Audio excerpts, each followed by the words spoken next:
بسم الله الرحمن الرحيم ولقد أخذناهم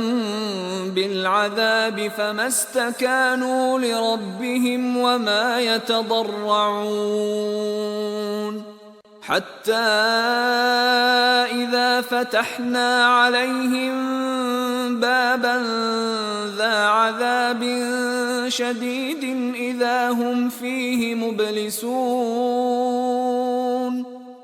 وهو الذي أنشأ لكم السمع والأبصار والأفئدة قليلا ما تشكرون وهو الذي ذرأكم في الأرض وإليه تحشرون وهو الذي يحيي ويميت وله اختلاف الليل والنهار أفلا تعقلون بل قالوا مثل ما قال الأولون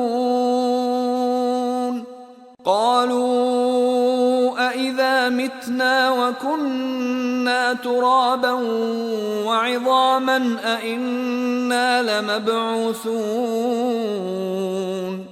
لقد وعدنا نحن وآباؤنا هذا من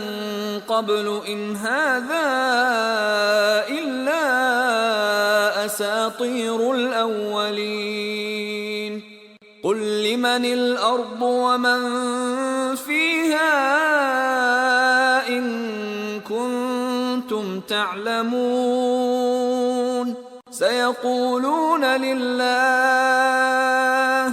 قل أفلا تذكرون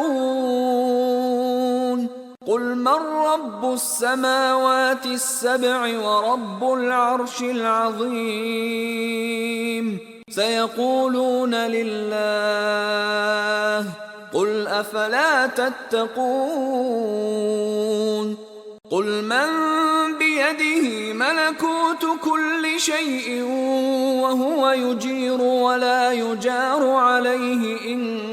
كنتم تعلمون سيقولون لله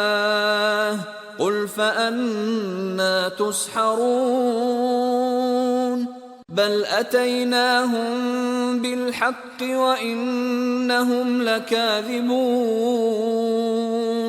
ما اتخذ الله من ولد وما كان معه من إله إذا لذهب كل إله بما خلق ولعلى بعضهم على بعض سبحان الله عما يصفون عالم الغيب والشهادة فتعالى عما يشركون قل رب إما تريني ما يوعدون رب فلا تجعلني في القوم الظالمين وإنا على أن نريك ما نعدهم لقادرون ادفع بالتي هي أحسن السيئة نحن أعلم بما يصفون وقل رب أعوذ بك من همزات الشياطين وأعوذ بك رب أن يحضرون حتى إذا جاء أحدهم الموت قال رب ارجعون لعلي أعمل صالحا فيما تركت كلا إنها كلمة هو قائلها ومن ورائهم برزخ إلى يوم يبعثون